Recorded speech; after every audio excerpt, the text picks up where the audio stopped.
everyone, and welcome to A New Direction. My name is Jay Izzo, and oh man, another great show, great guest, great book. What happens? Great show, and that's what you're getting here today. The book. I'm going to start with now I'll do it the way we're supposed to do it, right? And start with the title, Ultimate Profit Management.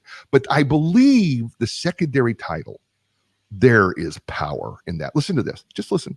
We're driving down the car with your car, watching me on TV, or you're listening on the radio, coast to coast, wherever it is.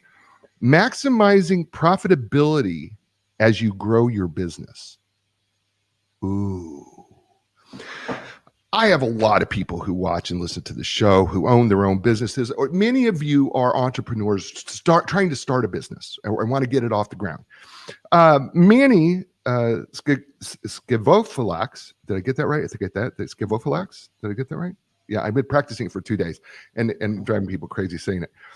Here's what I'm going to say. He wrote this book. By the way, not a lengthy book. Oh, but powerful. Folks, we don't talk about profitability. We just start running a business and we just think magically somehow we're going to make money. It doesn't work that way, and we need some help. This book is here. Toolkit, simple ideas, by the way, not complicated. Simple ideas for you to become profitable in your business. And I don't care what size the business is. It applies to you, little, small, entrepreneurial person. It applies to you, corporate person. It all applies. That's how good this book is. Ultimate Profit Management. I'm going to tell you this 5-star review that I'm going to put on Amazon when we get done with the show. I'm going to tell you, it's really a beautiful book. I've read it twice, highlighted it, noted it. It's fantastic. But we're going to get to him just a second to talk about this book. Let's do what we do every week, right?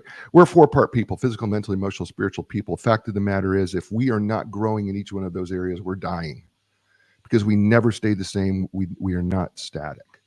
So here's the deal. What we do on this show, if you haven't ever been on the show with us before, is that I ask you, the listener, everywhere out there, to evaluate yourself on a scale of 1 to 10. 1 being, it's just not good.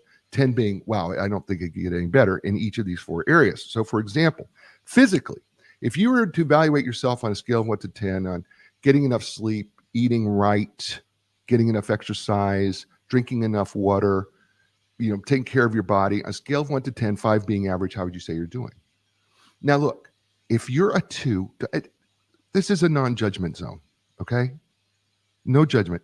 If you're a 2, let's just work to get to a 2.5, right? We can't get to a 2 to a 10, right? Matter of fact, I think what Manny it says to you, listen, wherever you're at in your business, you are not going to make these huge, great jumps. You're going to have to walk your way through it, all right?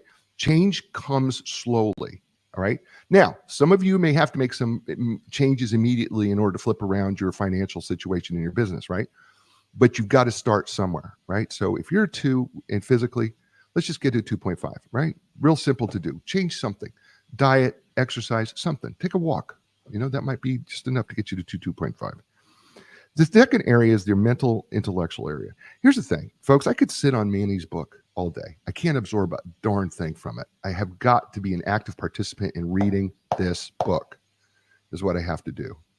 And I got to grow in wisdom and knowledge and understanding of the world around me, myself, my business, others. And if I'm not doing that, right, I'm not improving mentally and intellectually, right? So reading a book is powerful. And if you're going to listen to a book, this is what I tell my coaching clients. You're going to listen to a book, fine, listen to a book.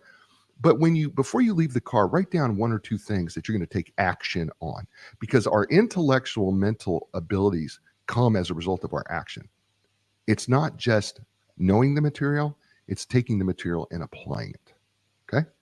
So on a scale of 1 to 10, how do you think you're doing there? Third area is the emotional area. Fact of the matter is, we could talk a lot about emotional intelligence, emotional quotients. Here's the deal. Real simple, what we do on the show.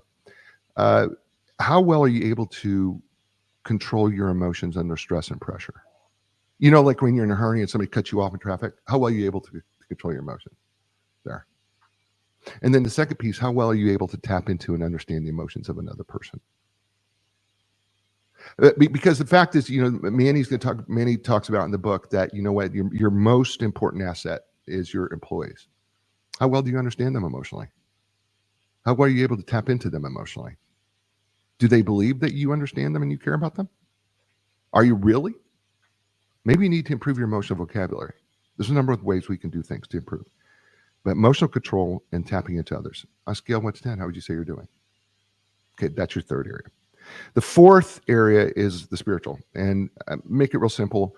We're all spiritual beings. You get rid of the physical, mental, and emotional. We connect spiritually. And then beyond that, we all live by faith. And that's a spiritual concept, right? You woke up this morning, you drank your coffee, you believed it wasn't poisonous. You pushed the button on your car, believing it was going to start, or you turned the key. You see the crosswalk sign and it says walk, and you believe the cars weren't going to hit you. You've made plans for the future, believing they're going to happen, but they haven't happened yet. That's all faith, right? We live by faith. And then what brings you back to centeredness in the midst of chaos, in the midst of circumstances that don't go your way? What can still bring you joy? Is that God? Is it nature? Is it meditation? Is it something else? And then how's that working for you? Those four areas are like the air in the tires of your car, right? We want to bring the air up to the right level, because if one tire is too low, what happens? It's very difficult to steer. And at the same time, if all four tires are too low, well, what happens is over time, you're going to ruin the car. So speaking of someone who's got his tires all to the right level, his name is Manny Skevofilax. Is a consultant, speaker, and author that helps business owners maximize profits and overcome growth challenges. He's an expert in strategic planning, financial statement analysis, operations, and team building. He's been achieving extraordinary outcomes for his clients since 2003. Manny's background includes formal bank credit training and service as a vice president with Co-America Bank. You may have heard of it, I'm pretty sure. He has a corporate lending experience in the U.S., in continental European markets with specialties in commercial business, finance, real estate finance, and large corporate syndicated lending for mergers and acquisitions. He grew up in the restaurant business and made a career change at just a few years ago at the age of 29. When he's not helping business owners, he can be found exploring the ancient ruins in the island of Carpathos, where his parents were born. So ladies and gentlemen, please welcome to the show, and welcome to a new director for the first time, Manny Skevofilax. Welcome to the show. Jay, thank you for having me, and thank you for your kind words. Great book. I'm not going to lie about it. I really enjoyed it so much. So let's just dig right into chapter 1 of the book. And that is chapter 1, growth philosophy and bootstrapping on your own versus finding investors. And this is something that I run into often when people are talking about, they want to start a business, they got an idea for a business. And initially they're thinking, oh, well, I'm going to bootstrap. And then other times they'll go, well, I just need to find people to invest in it. But there's problems with both, isn't there? I mean, there's realistic struggles we need to bring to the forefront. So help this person who wants to start their own business understand the difference of the challenges you have, bootstrapping versus finding investors. I wanted to make a clear distinction, Jay, on how difficult it is to ask a stranger to come into your company and put their money in it. And it seemed to me over time, based on my experience, that a lot of business owners thought that it was an easy process. And those people that invest the money, the private equity, venture capital people, et cetera, they play a very important role in our society. And it's very difficult. And I just wanted to clear up a couple of misconceptions. And for example, generally speaking, if a stranger comes into your business, they're going to want to control it if they're putting their money in it. Right. And sometimes for the typical entrepreneur, that's not mutually beneficial. They just like, nah, just give me your money and I'll take care of the rest. Right. So I wanted to compare and contrast the difficulty, the challenge that's involved there with bootstrapping. And it seemed like bootstrapping had kind of gone by the way over the last 15 years or so, because there was this great focus on, I need to be a unicorn. I need to find $1 billion valuation in my business. I got to find these outside investors. And bootstrapping kind of was like, had gone by the wayside. And bootstrapping is like the main way that the majority of businesses get started and find their way to success. And I think what people miss is I think they want to avoid. Correct me, please correct me if I'm wrong on this, but it's just my thought process.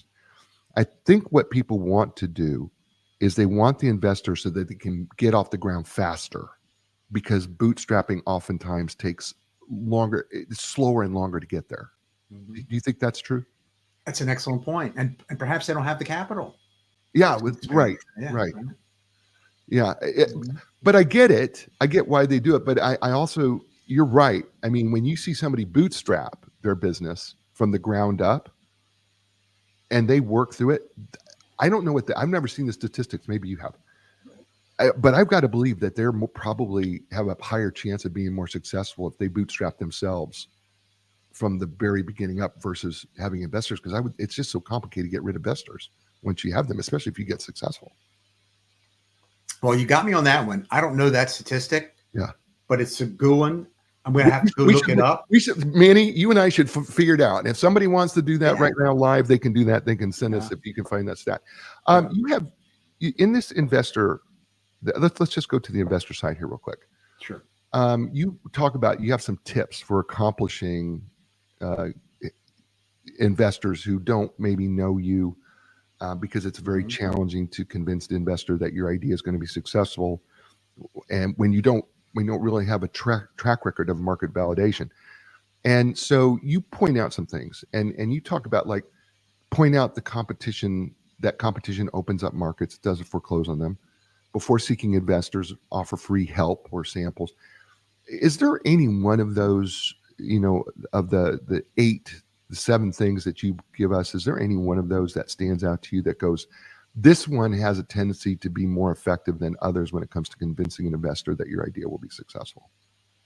Yeah, a great point. In my opinion, Jay, would be the building of rapport with the strangers. Mm-hmm. It's really hard. Some people are better at it than others. Right. Right. Yeah. I was always curious because, I think people want to have the right script with an investor in their business to get them, because so many people, they don't have market validation. They've never done it. Right. And it's I think that's just one of the most difficult things to do, is to get an investor on board when you just don't have it. And I thought it was very interesting. You said the 7 tips that you had, don't just tell, also ask. And in other words, ask the investment sources what they consider to be reasonable goals to be. I thought these were very simple, yet at the same time powerful statements that people could make. You talked about it briefly. And in this chapter, you talk about investors look for super high growth potential and controlling interest. And you say the reason that investors look for super high growth potential is that it is going to take a whole lot of sales and profits to enable them to make 10 times the return on their investment in 36 months, which is typical. Talk about that a little bit. Are there exceptions to the rule, or is this just typically what they're going to have to run into if they want an investor? Yeah, in my opinion, there's exceptions to every rule, Jay. Yeah. But these people are professional investors. They do it for a living. They provide a very important part of liquidity for our market. And they're not looking to make 10% a year. They are looking to make significant gains. So they're looking for opportunities that have significant reach. So we could refer to it as the big leagues, for example. And they're not going to be as excited to perhaps invest in a smaller business, right, as they would be if Jay says, hey, I can bring on 5,000 customers this month with my online business, and it's something that everybody has to have. That gets them jazzed. Right. Yeah. Whereas, go ahead. Yeah, we don't have the ability to onboard 5,000 people in some businesses in a month, let's say, or in a quarter, right? So especially if we're a solopreneur, right? Yeah. So I mean, it's incredibly difficult. You talk about controlling the pace of growth. You say if you're willing to take substantial risk but generate low growth, you make poor choices. If you can generate significant growth with low risk, you found the magic formula. Right. So talk about risk and growth and controlling that pace, and what is the right pace, and how do we How do we think about that and think through that? That's a great one. One of the things that I've learned, Jay, in my experience is that it's important to set a reasonable growth goal. And as human beings, everybody defines reasonableness in a different manner. And what might be reasonable for Jay to grow his revenue 10% in a year might be completely unreasonable for me. Where Manny's saying, I got to double the size of this company this year or I'm not getting out of bed. And depending on the type of model that you have, because it's dependent on the business. Let's take an HVAC company. These owners intrinsically know, due to hard work and experience, exactly what it would take to bring one more truck onto the fleet with the employees, the talent that they would need, with the materials they would need. And they might say, you know what, I can easily handle my existing backlog and bring on 2 new trucks with 6 new guys this year. What might be unreasonable would be to try to bring on 8 new trucks with 24 guys this year. So that creates all kinds of different strain in an organization, from the customer perspective, from your internal perspective in handling it. So it gets us back to controlling your pace of growth. What do you think? Because nobody knows the business better than you. What do you think is reasonable? How could you get some growth in here without taking on too much risk? What is that sweet spot? It sounds like a lot of trial and error to me. Yes. Right? Yes. I mean, you hit the nail right on the head. Right. There's no exact formula for this. Yes. I think it's true. And you've done this. I've done this, right? Growing our consulting businesses, coaching businesses. I couldn't figure out the right pace at the beginning of this. It's taken me a while to kind of figure out, okay, here's the growth pace I can do. I can handle this, right? And then you exercise that muscle like you're in a gym, and then you go, you know what, I think I can handle a little more. Do you know what I mean? Very well said. Yes, very well said. Right? Because I get it. And I just think, I think that's the thing about people is, I think also, and I think this is what comes out in your book, at least to me, is that you kind of got to be a little patient with yourself in this process, because you don't know what you don't know. Yeah. Right? It's very well said. You know, and I think that's the thing when it comes to growth. You know, you don't know. If you started this thing, you don't know. People are going to tell you what you should be, but I don't know that you can go with what people tell you, because every personality in business is different. Right? Do I got that wrong? Or it's very well said. It is specific to everybody's wants and needs in their business. What does Jay want first and foremost? How hard does Jay want to work this year? Right. How much risk does Jay want to take? Does he need to go borrow money? It's one thing if you've got a little pile of money on the side that you've managed to save, but what if you don't have it to execute the plan? Right. Yeah. You've definitely very well said. That's awesome. His name is Manny Skevofilax. Did I do that right? Skevofilax? I think I did it right. He'll correct me, I'm sure. And the book's called Ultimate Profit Management, Maximizing Profitability as You Grow Your Business. Fabulous book, by the way, put together by Rutledge. Just really great book. Such simple ideas that will make you more profitable. You're listening to him here on A New Direction. Folks, Linda Craft Team Realtors, our first and longtime sponsor, still with us, going on 40 years of helping people transition in life. And you said, whoa, I thought they were real estate people. Well, it's true. They are. But if you think about it, every place you've ever lived has been a life transition. And they have helped thousands of people successfully do that by taking the stress out of that part of that life transition. So when you're ready to sell your home or buy your home and you want to reduce the stress with experience and knowledge for going on 40 years, start with Linda Craft Team Realtors. It's lindacraft.com, LINDACRAFT.com. And we're back here on A New Direction with Manny Skevofilax. His book entitled Ultimate Profit Management, Maximizing Profitability as You Grow Your Business. We just made it through chapter 1, and we're about to head into chapter 2 because I think this is a big question for everybody. And the chapter 2 is staffing. Before, during, or after. Oh, Manny, people can get into trouble hiring people too quickly, can't they? Yes. It's, in my opinion, it's the most important part of the exercise, Jay. Mm. When do you bring the people on? Right. And then it gets even more interesting that you have to have a minimum level of people. Let's talk about a McDonald's franchise. You need to have let's just 10 people have to come to work just to open the door. We can't not have somebody on the fry station, right? Right. You know? Yeah. When do you say this is something you say, so I want to get your opinion of when we should do it, because you say we should.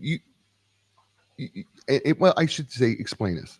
We suggest that you begin to hire when new business is consummated, not when you feel good about it or even promised it. Explain that. Yeah. To them. So let's take the example of a computer technology company, and they got a nice business going.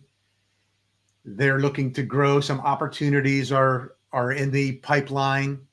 They're going to need to hire some new talent, some new engineers. And these engineers don't grow on trees. Their talent is about $200,000 a year in base pay. But you don't know that you have the contract yet. You're still in the sales stages. But it's hard to find this engineer. When do you hire this talent that doesn't grow on trees?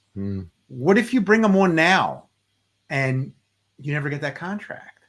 Now, if your business is profitable enough that you can carry that engineer, that's a different story. But for most businesses that are in that line of work, they're working off of utilization. They need to have a percentage of hours booked to make each position profitable to the company and have it be mutually beneficial. So when do you hire? Let's take the concrete guy. He wants to go lay a pad. He can't go lay the pad without, his 3 guys. He can't come to the job site with 2. That's a problem. So is it more situational then, or is it more of, you got to have the certain amount of business already booked before you can start, and it's got to be consistent, I guess. Yeah. Right. So it depends. So let's just say you're ticking along, and we'll put some numbers on it. So you're doing, let's just say, $50,000 a month to keep the numbers round, and you have X amount of people, and they have a little more capacity. So they could do another $10,000 a month in revenue for the firm. And this as the owner. You've got a little capacity. But now you had this bright idea that you want to grow. And you want to grow rapidly because that's what you like, right? You don't want to do Manny's 10% a year because that's not fun. You want to do Jay's 50%. But you got to bring on some people now to handle that, right? So maybe you need some salespeople up front. I don't know how your business model works yet, right? But you might need some salespeople first. And then you're going to need some, let's call them production people. So, we have to make an assumption here. So along this path, back to your very first point, which was a great one, it's very slow. Over a period of years, Jay has run a profitable business, and he has managed to retain some of the earnings that he's made in the business, which is his capital to then use to expand. He didn't take all his profit home. So if you have some of that, then maybe you can hire some of these people ahead of time. However, history has shown, it's not just me talking, history has shown that if you go and hire a bunch of people without having the revenue, you're immediately overnight changing that economic equation in your business, and you are putting yourself and the business at risk. You make another great point here, and you say in this chapter, you can easily, and this is when it comes to hiring the right people, you say you can easily teach people the content of your business and teach them practices and procedures but you can't teach them enthusiasm, energy, and discipline. Mhm. Talk about it. It's something that I've been seeing throughout my career. Um, the most important thing, in my opinion, is someone coming to work with a positive, coming to work, first of all, okay? Come to work every day, come to Okay. work on time, okay? I'm not going to talk about schedules. They can be Right. what they are. Each business Yeah. is different, remote or on site, that's fine. But let's just say you're present at work every day and you have a great attitude and you're enthusiastic. That is going to be infectious. That is, in my opinion, the most important qualities. You can teach them the rest. You can teach them how to make a wall plumb.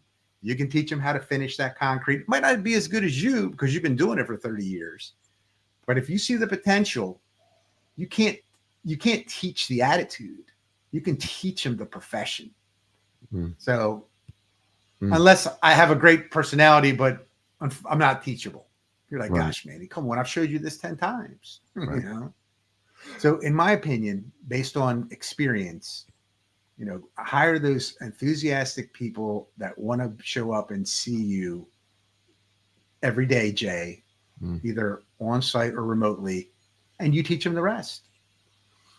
Yeah, I think what happens is, sometimes you want to hire that person who's kind of got a lot of experience, and we think that that's the best person to hire. But oftentimes, that person with a lot of experience and maybe even some success may not be the best hire for you, because it also comes with baggage, right? Sometimes, and when you hire positivity, energy, enthusiasm, discipline, work ethic, when you hire those traits, I mean, you could teach them to do whatever you want. You could teach them to sell, right? I mean, Sure. But gosh, you can't teach them enthusiasm. It's hard.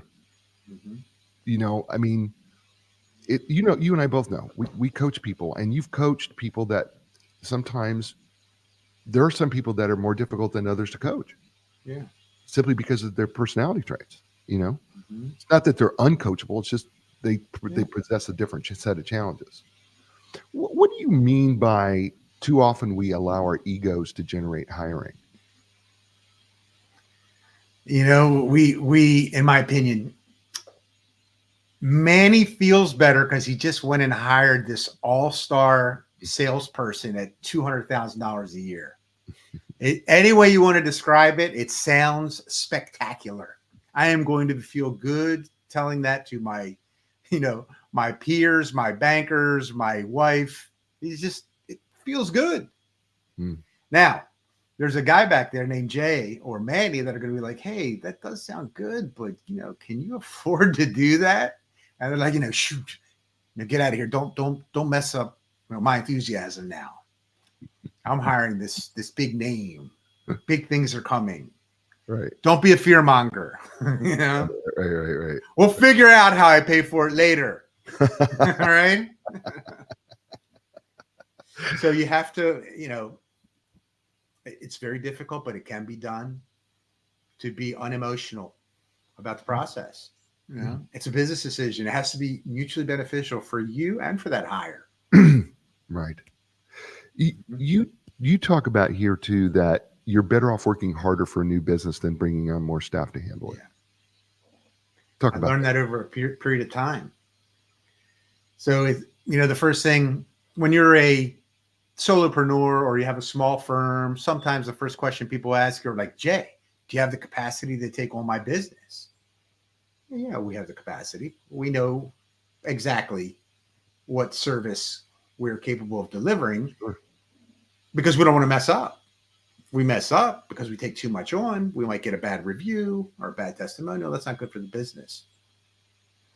So, that's something that you have to think through carefully. Right? Yeah, you're right. I thought this was interesting. I never seen this before in any of the books that I've ever read and had on the show.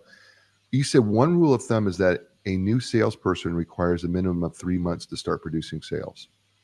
I thought, really? I guess I've really never thought about it either, but I've never seen it prior to that. Did you learn that by experience, or is there, where did you find that? I mean, it's just been, I've seen it over and over again. Oh, okay. I've learned it. I've been taught it. We hire that new salesperson, we bring them in, and we expect dynamite results in 30 days. It doesn't work that way. You need to leave some runway here. First of all, we need to make sure you have a good sales process. First of all, we need to make sure that you're good at onboarding. And this salesperson needs time to get acclimated. So a good rule of thumb that I found over a long period of time was you need 90 days of this salesperson's total compensation in the bank, you know, to let this person come in and not put pressure on them.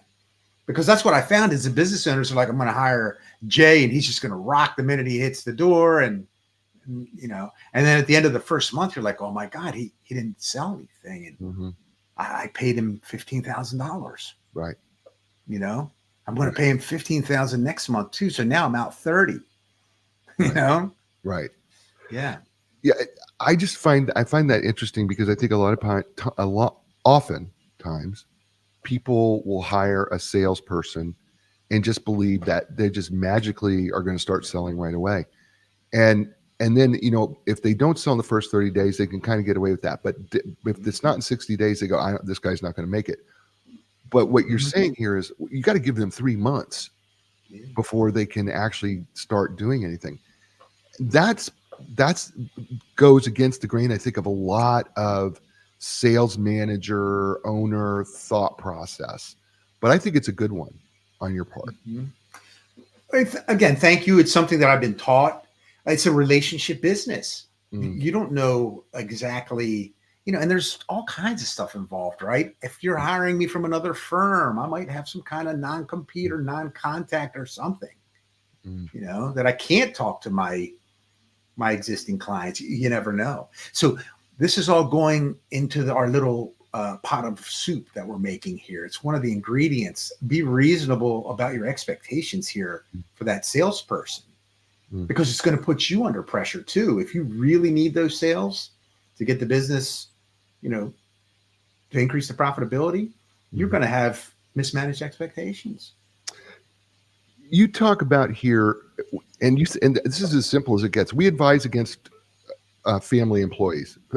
Oh gosh, it's 5 words. We advise against family employees. And I know that people are going to disagree with you, but I think you're right. So talk about why you advise against hiring family employees.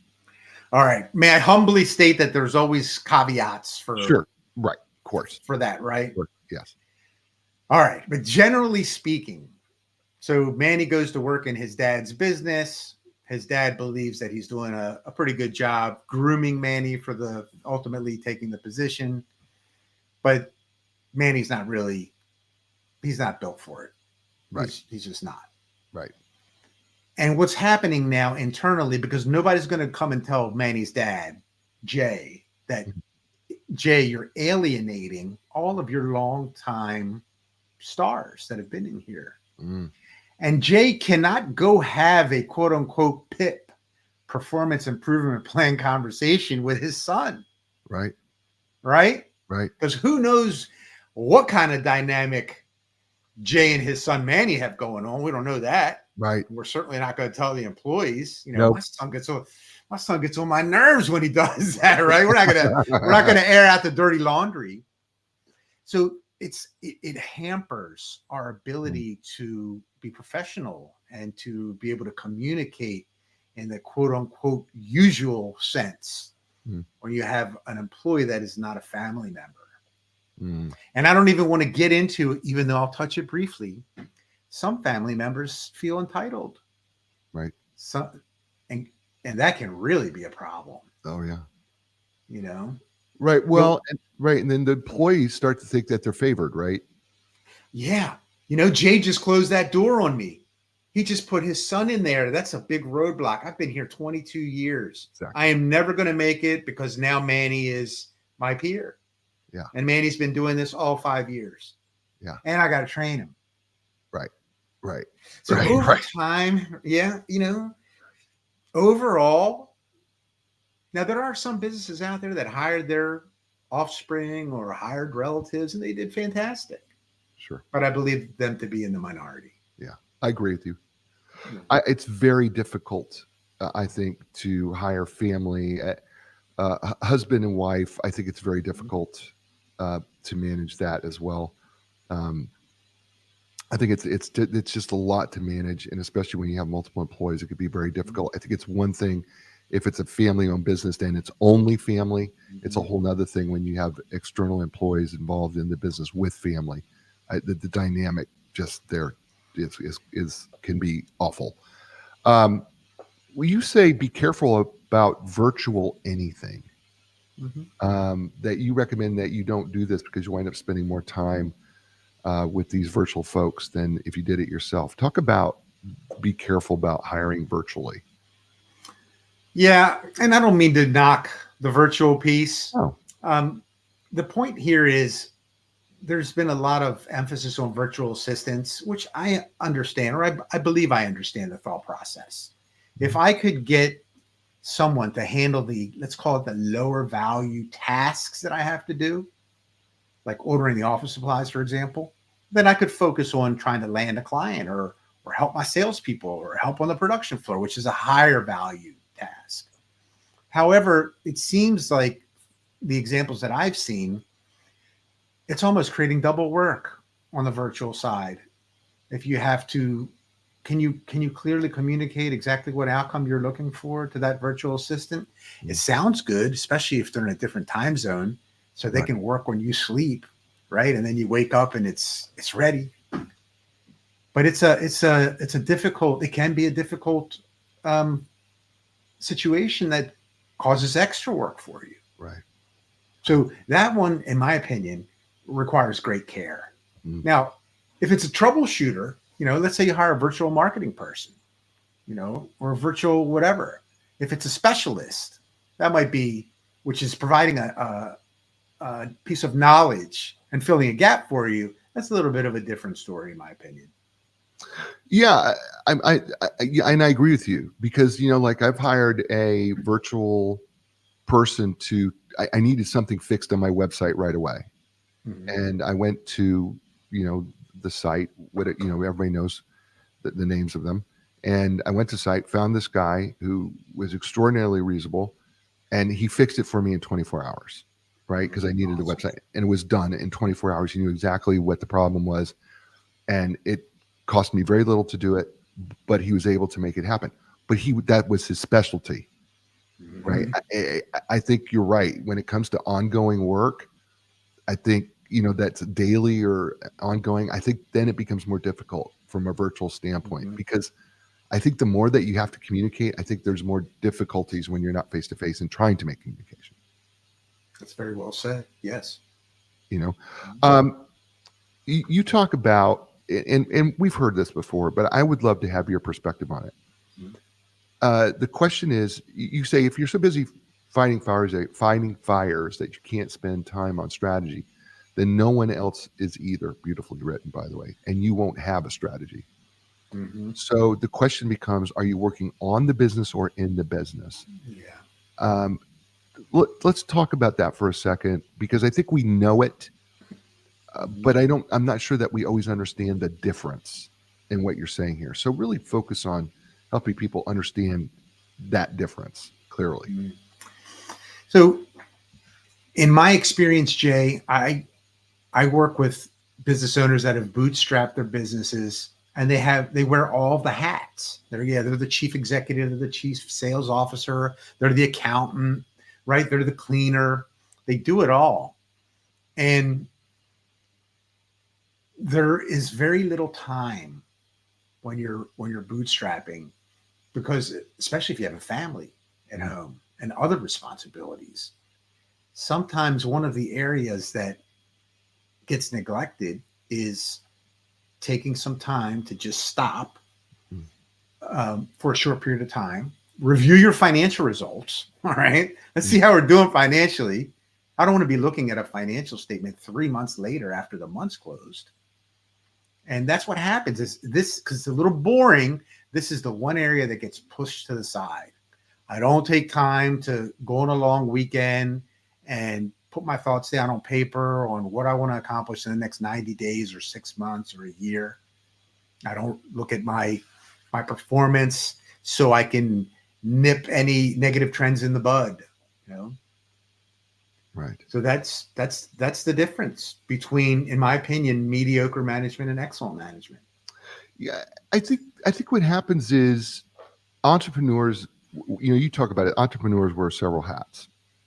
And I think the difference is how they can make that transition from having to be part of the day-to-day, every day, putting out every single fire because they have to, versus being able to work on the business strategy and being able to delegate at some point, or finding a way to not have to put out those fires. That transition, I think, is difficult. What has been your experience? Extremely difficult. Every one of my clients, Jay, wants to delegate everything. They want to work as consultants to their business. Mm-hmm. You know. Yeah, well, and I understand that. But right. I mean, because it sounds really good to be able to do that. But then it comes down to strategy. Who's doing the strategy part of the business? Right. Is that what are they thinking through that clearly when they say, well, I want to be a consultant? Does that they just want to do they want to do strategy, or they just really just want to be available when there's a major fire that they got to put out? In my opinion, Jay, based on my experience, the business owners have worked so hard over, like, let's say the first 5 to 7, to 8 years. They're like, gosh, can I get a break? Yeah. Wouldn't it be nice? Yeah. If I could hire Jay to just handle everything. Right. All right. Right. And I'll just sit back here and maybe I'll go on some sales calls and I'll be available to troubleshoot. Right. But, maybe you can't afford to bring Jay in. So we go back full circle into the management of expectations. What is it that you want out of that business? Are you making a good living? Are you able to provide for your employees? Are they happy? Are you able to make your charitable donations to your community? Right. There's limitations, unfortunately. Right. It'd be nice to hire Jay and bring him in at $250,000 a year and say, "Hi, Chief Operating Officer, have at it. Right. Call me when you need me." Right. Right. It would be great if we could do business like that. Yeah. It really would be. His name's Manny Skevofilax. The book is entitled Ultimate Profit Management, Maximizing Profitability as You Grow Your Business. Fabulous book. We were walking through parts of it. So good. You're listening to him here on A New Direction. Hey, folks, Linda Craft Team Realtors, going to be 40 years. They're coming up on their 40th year anniversary this January, where they're going to be 40 years leading the real estate industry. I want you to check out lindacraft.com. It's LINDACRAFT.com. I believe it is the most comprehensive real estate website that I've ever seen. And I've seen a bunch of them. I coach real estate folks and other folks around. I got to tell you, it's probably the most comprehensive I've ever seen. They say they're the bleeding edge of technology. I believe that is absolutely true. They have things that you might not think of in a real estate site, like having a child psychologist write about how to move with shot kids, or the veterinarian, how to move with a pet. So many things that they have available. You can check out listings. Of course you can. You can join the team. You can find out special events that they're doing in the community, charities that they're involved with. So many things and more just by going to lindacraft.com. So do yourself a favor. No matter where you live, you want to start with checking out the best of the best. Check out lindacraft.com. It's really simple. LINDACRAFT.com. And I'm back here with my friend Manny Skevofilax. The book Ultimate Profit Management, Maximizing Profitability as You Grow Your Business. So good. And thanks to everybody out there who's watching and listening. Gosh, all of you out there, thank you for joining us. Really do appreciate you out there. Steve Weisenberg, thank you so much for being with us. Fan and also an author in his own right, been on the show. So thanks. Chapter 3, Avoiding the 8 Growth Mistakes. And I want to focus on 2 of them. The shiny new toy syndrome impedes your focus. Talk about the growth mistake of shiny new toy syndrome. May I say with great respect that I still suffer from that, Jay. All right. I have not cured myself yet. This is a confession. I love it. Right. Beautiful. Yeah, that's awesome. All right. We finally make some time to work, on the business. I've, got a plan. Here's what I'd like to accomplish in the next 90 days. Ready to go. I'm 45 days in and something just catches my eye. I'm like, wow, that looks kind of cool. I want to check that out. But I'm 45 days. Checking that out, by the way, is going to require me to stop what I'm doing now. So I'm right in the middle of my process. Drop what I'm doing and go switch gears to look at this thing. I have no idea where it's going to lead me. I might end up going down a rabbit hole. I don't know if I'll be able to accomplish the 90 days that I wanted. That is my shiny new toy. It just came in and clouded my darn vision, distracted me. Right.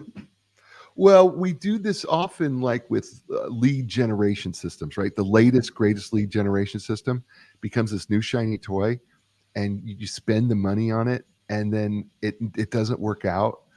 And then what happens is, tell me if you've not done this, or if you've seen other people do it. They buy this lead generation system, looks awesome. People have said it's awesome, and they've sink money into it. Now they can't get rid of it because they're embarrassed about saying it really didn't work. Unfortunately, yes, I've seen that.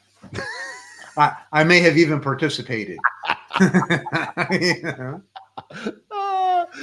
Well, I think we all have, right? Where we bought into something and then we didn't want to admit it really didn't work. So we just, you go, okay, we'll just give it one more month. It's the gambler's fallacy, right? Where, right. Right. Where you go, okay, I'll just give it one more month. I'll get all my money back in one more month. And one more month goes by and you're just sinking, right? It's now sunk cost. And now you can't give it up because you've sunk so much into it. You feel like you can't give it up, and you're just your ego doesn't want to admit to everybody, yeah, I just spent a whole. I botched it. Yeah, it's so true. So when I work with my clients, I stress that it's very important. I tell them exactly what I just told you, that I certainly am, an offender. But stay focused. Stay focused on that 90 days. See it through. Just wait another 45 days. Put the shiny toy on the side. Unless something happens in that 90-day path that you crafted that leads to either your business turning unprofitable or some kind of cash flow crunch occurs, then by all means, switch up the plan. Right. Got it. Here's another, the 8 growth mistakes that I really, really liked here that I would love to have you talk about. And that's this idea of how poorly we really do review our progress towards goals. Right, because we do an annual review. Maybe if you're lucky, you get the biannual review. If you live in a great place, maybe you get a quarterly review. But you want to take it to another level. We have to. With my clients, we do it every month. So closing sales is exhilarating. Collecting receivables is boring, like watching paint dry. But I make it a fun exercise. We've got to stop once a month for 1 hour, tops. No long meetings that drag on and on. 1 hour. Here, let's take a look at the results. Let's see what we like about them. Let's see what we could have done better. Let's do this in 1 hour and leave energized. Because nobody likes to stop. Nobody likes to do it. It's a little boring, I've been told. But it's mission critical. What is more important than you making sure that all that hard work, all that burning the candle at both ends that you've accomplished this month, all that time, effort, and capital, why wouldn't you want to know how you did? Right. You don't want to be working for nothing. And negative trends, they have a tendency to just kind of sneak in there because you're wearing 6 hats as a CEO. Right. You discussed something here too, and it's about, I think it's number 7, and it's not talking to your customers about what their needs are. Mhm. Talk, and I know that I can be guilty of this, by the way, that I think I know what I know, but I'm Mhm. not really digging into what I don't know. And that is asking my customer Mhm. what their needs are. And they may not always know, but talk about that whole concept of Yeah. talking to your customers about what their needs are. So this came out of a conversation years ago about how do we grow? Okay, everybody understands, you know, we've got one customer now and we want to have two. Everybody understands growth, but how do we do this? Mm. Everybody's business is different. And one of the interesting things was, why don't we go and ask our existing clients? Why don't we just go ask Jay? We've worked together for a year. What do you like about my product? Mm. What do you like about my service? What don't you like? What can I do better? Why don't we just go ask instead of, I'm not saying to discount the focus group or all the other excellent tools that are out Sure. there, but since we're in control of the relationship, why don't we just go ask?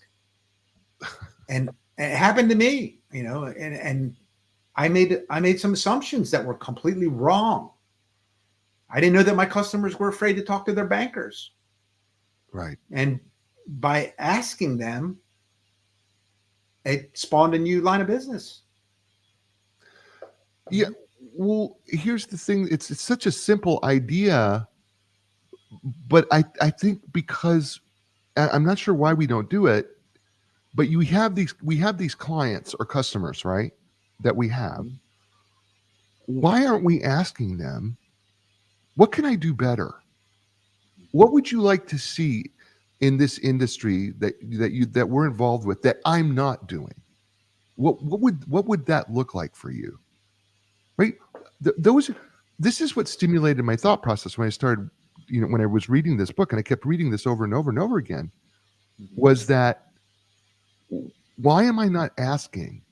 Why are we not asking our current clients, what would you like to see us do better than we're doing right now? Because you make a big point about it. It's not necessarily inventing something new. It can be improving what we already have, can Yes. generate more profitability. So why aren't we asking that question, Manny? I can't answer that question, Jay. I can share some personal thoughts. For me, I felt like I had a mental block. Mm, Um, I felt initially that I was bothering my client. mm, And then as the years went on, and I've been very blessed with long relationships, I'm like, why does this customer not fire me? Right? Why does this customer continue to work with me? right, Right? right, Why does this customer not want to make a switch? And then I just kind of had, the eureka moment. Like, why don't I go ask? right. You know, Yeah. So why simple. don't I go ask? So simple. And then again, remember the don't assume anything, right? What Right, happens when you assume? So I made some assumptions and I was wrong. So then I learned the hard way. Don't assume. right, right. You know. Well, we've done an hour Right. together. All right. It's gone really, Awesome. really fast. I've It really enjoyed it. has. I hope you've As have enjoyed it as I. well. As have I. Yes. Um, Tell people how they can get a hold of you if they want to hire you, or if they want to find out, Sure. learn more about, to tell them how to do that. I have a host of information on my website. It's Portal CFO, PORTAL CFO.com. Okay. I've been blogging for a good 15 years. There's over 300 articles there, and it's searchable.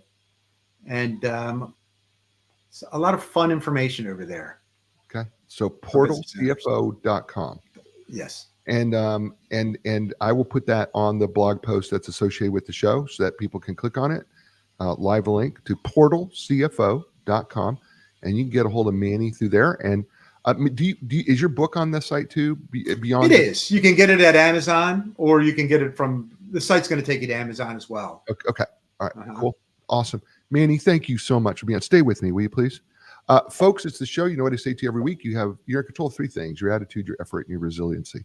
The fact of the matter is, life is not always fair. It doesn't always give you what you want, but you are still in control of your attitude.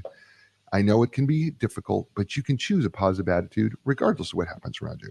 Your effort is tied to your excellence. So how excellent will you choose to be today? And we all get punched in the gut or punched in the teeth and we get knocked down, but it's up to us to get back up again.